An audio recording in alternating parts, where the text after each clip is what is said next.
but I had this false idea that to be successful, I needed to kind of fit myself kind of like a square peg in a round hole. And I wasted probably about 2.5 years trying to draw art and fit myself into these molds that I was following other artists and I was trying to emulate them and I was trying to look and see what made them successful. And I wasn't following what really brought me joy. Wouldn't it be nice if your art business loved you back? Hi, I'm Stacie Bloomfield. After years of trial and error and late night doodling, I went from being a coffee shop manager to running a vibrant 7-figure art business that I love. And now I'm on a mission to help more artists create an art business that they love too. So I invite you to find a cozy spot, pull out your favorite sketchbook, and listen in. It's never too late to chase your creative dreams. Welcome to the Art Plus Audience podcast. Hi, everybody. Thanks so much for joining us for another episode of the Art Plus Audience podcast, where we're going to try to help you build a business that loves you back. I am so happy because I'm here with someone who, if you don't know her already, get ready because Mandy Corcoran is here from Amanda Grace Design. Yes. Hello. Thank you for having me. I can't wait. Oh, to get into it with you. Well, I'm excited because I've known Mandy for a couple of years and I've watched her build a business. And, sometimes I talk about building things from the margins of life. Mhm. And you are someone who has built a thriving, profitable art licensing and now online education business for creatives, truly with minimal time. So I want you to go ahead and tell everyone a little bit about who you are and what I'm alluding to. Okay. So my name is Mandy Corcoran. My business is Amanda Grace Design, and I am a surface pattern designer. I license my art to companies and on products, and you can find my art in Home Goods and Nordstrom Rack and TJ Maxx, as well as different fabric companies that license and sell my fabric to shops around the world. And within the last probably year and a half, 2 years, I have started taking my love for education and taking everything that I've learned and all my trials and errors and putting them into classes to help artists to be able to do the same thing as me. And what's really interesting about Mandy is like your background. How you help artists grow their businesses is different than anything I've seen anyone else do. So share a little bit about your background. So my background, if we're going way back in the day, so I'm 47, didn't start pursuing this career till I was, in my 40s, but I have a degree in programming and I worked high tech for a few years. I actually was the first female Cisco Networking Academy on the East Coast at a high school level. And so I was trained and to be able to teach people all about tech and web design and programming. And then I became a high school teacher, taught at the college level for a while. And then I left to be a mom and raise my 3 kids. And that's then it's come full circle now. And I'm taking my love for tech and my love for art. And I'm trying to be that bridge that helps to demystify tech for artists to help them kind of advance their businesses. And it's such a bridge that needs to be crossed because I can't tell you how many students who need help understanding like more efficient ways Hmm. to use programs, shortcuts, things that they've never thought of before or learned anywhere else. And you're the person who does that because the way your brain works is Yes. like systematically beyond anything I've ever seen before. But you just mentioned something, and I want to highlight this. You started this career not that long ago. Mm-mm. You did it while homeschooling 3 children. Yes. While homeschooling 3 kids. And I was the mom taxi for the sports and the kids. And my husband traveled a lot with work. So it really was just myself and the 3 kids. And I was really just the home manager while my husband had to travel a lot for his work. He doesn't travel as much now, but back when I was in the weeds and the kids were little, I was kind of in the all I could do to just to keep food on the table kind of Oh, mode when I started this. and when you're in that space, and if you're listening and you're like a mama or you're a caretaker, you know that whenever you spend your whole day driving people, cooking for them, taking care of boo boos, and listening to everything, like to still find space to pursue something that you're passionate about It's really hard. It's very hard. Really, my career started about 7 years ago where I really started focusing on this new path for myself. And it was drawing in bed on my iPad after the kids were asleep. I'm not a morning person, so I didn't get up early, but it was trying to get the kids to bed by 8. And then sometimes I would be drawing till midnight and then I'd go to sleep and I'd just do it all the next day. And it was only those few hours at night in bed on my iPad that I could find to really take classes and learn and draw and try to create and focus on my brand. So you are juggling so many things and you started 7 years ago, but really it's only been in the past few years that Mhm. your momentum has truly picked up. And that's what brings me to what we're really going to dig into for the remainder of this episode Yes. is, what we want to do here at Art Plus Audience is not only help you grow your art business, but help you avoid the mistakes that I've made and my guests have made to save you time and to demystify so many of the what ifs. Because, like, we've made so many mistakes, Yes. and you will too as you're growing and pursuing your creative business. In fact, you're not making mistakes. I'm going to challenge you that you're not putting yourself out there enough because there's no amount of perfect preparation Mhm. or courses that you can take that will prepare you for every what if. And sometimes the what ifs keep you from trying the big scary thing. And so with you, I asked you to go ahead and think about what is one of those roadblocks that you faced or one of the mistakes that you feel like that you made that might have actually stopped someone else in their tracks completely from continuing on in their creative business journey. So I want to just kick it off to you and have you share in detail, if you don't mind, That's what fine. are those boo-boos?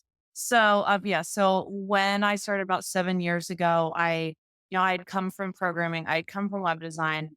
So I didn't really know what I wanted to do, but I knew I wanted to see my art on product. And I started taking classes and I started learning different aspects and I stumbled across seamless patterns. And with kind of my math brain and my background, I just loved it. And I started pursuing that. But I had this false idea that to be successful, I needed to kind of fit myself kind of like a square peg in a round hole. And I wasted probably about 2.5 years trying to draw art and fit myself into these molds that I was following other artists and I was trying to emulate them and I was trying to look and see what made them successful. And I wasn't following what really brought me joy, which was the seamless pattern. So I was trying to do greeting cards and wall art and all these different things. I was trying to draw people. I suck at people. And it wasn't until about 2.5 years in and I wasn't making any money and I wasn't getting any traction. And decided, you know what? I'm going to pay for a portfolio review. Mhm. I'm going to invest this money. And remember, I wasn't making any money. I was making zero money. I was spending more than I was making. My husband was very supportive, thank God, but I was making no money. And I went into this portfolio review thinking that this is going to be great. She's going to love all my stuff. I put so much energy into this. And this is not a joke. I was told that half of my stuff sucked, Yep. that it was bad. Mm. And I love it because I love constructive criticism. But I just remember trying not to cry in front of her on the Zoom because I thought that's it. I tried, I gave it 2.5 years. But then after she told me that, I think she must have seen how taken back I was. And she goes, but these 5 pieces are amazing. And tell me about these 5 pieces. And they were my patterns. Because I had filled up this whole portfolio thing. I needed all these spot graphics and these individual graphics. She was telling me about these. And I said, well, I just drew those randomly while I was sitting on the couch or I was like sitting on the porch watching the kids play in the yard. She goes, I can tell. And I got off of that call and my gut reaction was, I just need to give this up. I'm wasting money. I'm taking all these classes. I'm spending my evenings away from my kids and my husband trying to draw, trying to make this work. And I suck. I was basically told I suck, which I can't draw people. I don't even It know had why I to tried. sting, though. It had It to had really a sting. sting. And it was like, what am I doing? I've wasted all of this money that we could have put towards, the house or kids or a family vacation and I've asked for that money to spend on all these classes. And what am I doing? This must not be what I'm supposed to do. But I sat back and I talked to my husband about it. I was so upset. And he goes, "Well, hold on. Let's look at this." So once I got over the initial sting, I thought, okay, but what did she tell me? She told me I love these patterns. Well, duh, I did really like making the patterns. Yeah. And I thought to myself, well, I can't just do patterns, can I? And that's when I started researching and realized, well, I can just do patterns. I don't have to do all the things. So the biggest mistake I made was not following what truly made me happy, Yeah. what brought joy in drawing, and I wasted 2.5 years. Oh, man. And sometimes a time loss is something that someone will be like, there's no return on the time that I put in and it's diminishing returns. And so I'm just going to stop. And I can't even imagine what would have happened, Mandy, if you had stopped after that portfolio review, because watching what you have built since then and how you've served, so many artists in our industry since then, like it would have been such a shame and Yeah. such a, like the world would not be as wonderful in our little corner of the world as Mandy were not here helping people learn how to build the art that they love to create. Mhm. And I want to challenge people who are listening to this right now, like, have you given up or are you close to giving up on something? And I want you to imagine the impact that you are maybe taking away from people, the future people you're going to come across if you stop. And so another thing that you said, Mandy, is, you were trying to follow other people's paths. Mhm. There's a lot of good advice out there, a lot of great teachers. But when I teach, I tell people that my goal is not for you to recreate exactly what I'm doing here because your path is going to look different than mine. And that's important. Mhm. But a lot of people don't have enough belief in what they care about or what they're passionate about to think, can I build a business just on this one thing that I care about? Yes. Yeah. And, I wasted 2.5 years without making any money. Within probably a year to 18 months of just focusing on patterns, I had 7 or 8 licensing Yeah. deals. I had gotten into, at the time, my ideal fabric company that was like my dream company.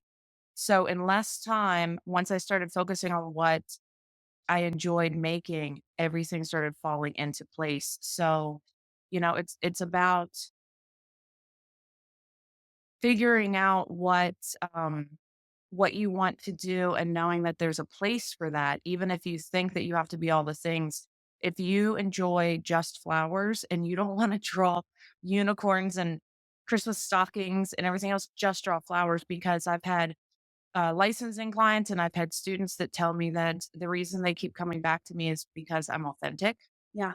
and I'm not trying just to chase trends, or I'm not, or they know that I'm putting my heart into the patterns that they're licensing. And they can see that. People can see that.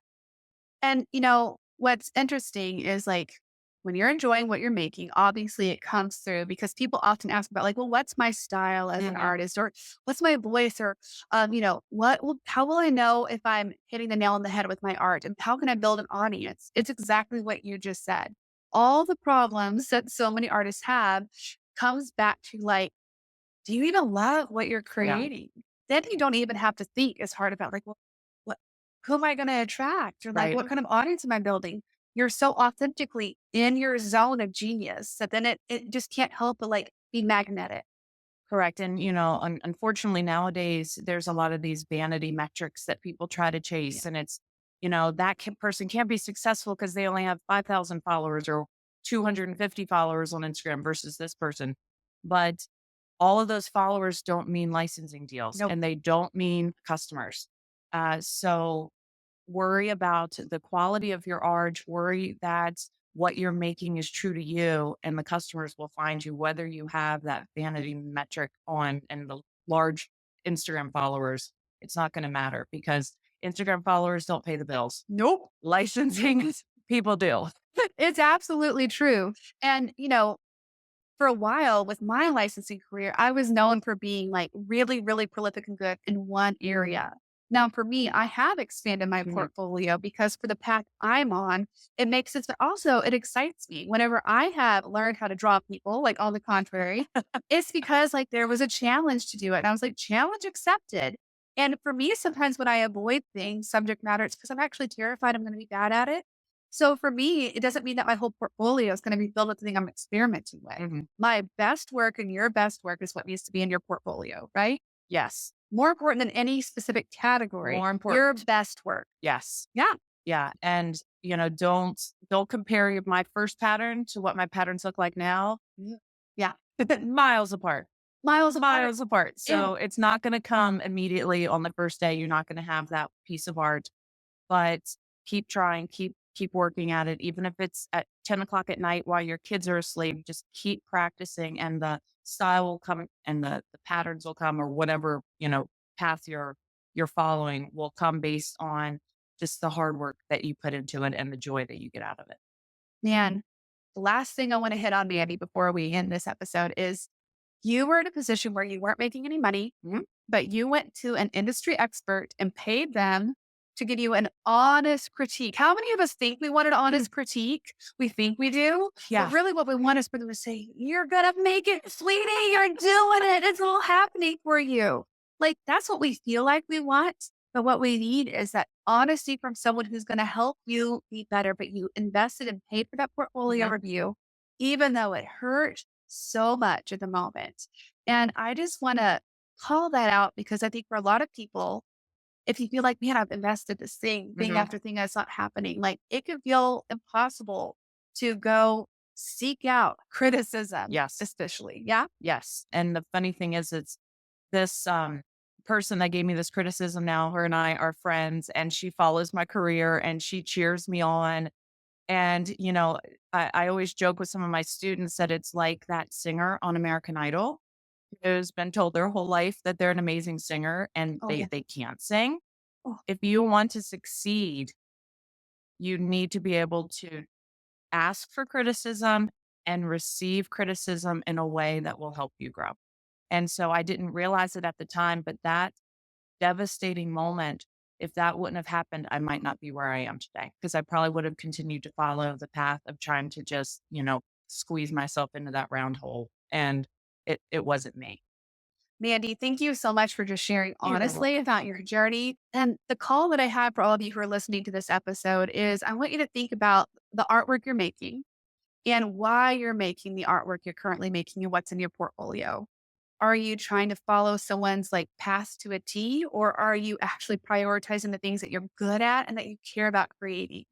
And I also just want to encourage everybody that like, if you're where Mandy was a few years ago, like you are just like one good piece of feedback or a little bit of more belief in yourself and like what you're good at. Like that's just so close to getting you where you want to go. Like where you want to be could be like 2 years from now. If you only decide to take this one step, Absolutely. one step in the right direction. Absolutely. Don't be scared to be given some criticism and don't be scared to stop and switch paths if that's what you need to do.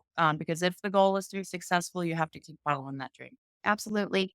Well, Mandy, thank you so much for being You're here. welcome. Where can everyone find you online? At Amanda Grace Design on Instagram and at amandagracedesign.com on the internet. Well, thank you, Mandy. And thanks so much for tuning in to another episode of Art Plus Audience. And we'll talk to you later. Bye. Thank you.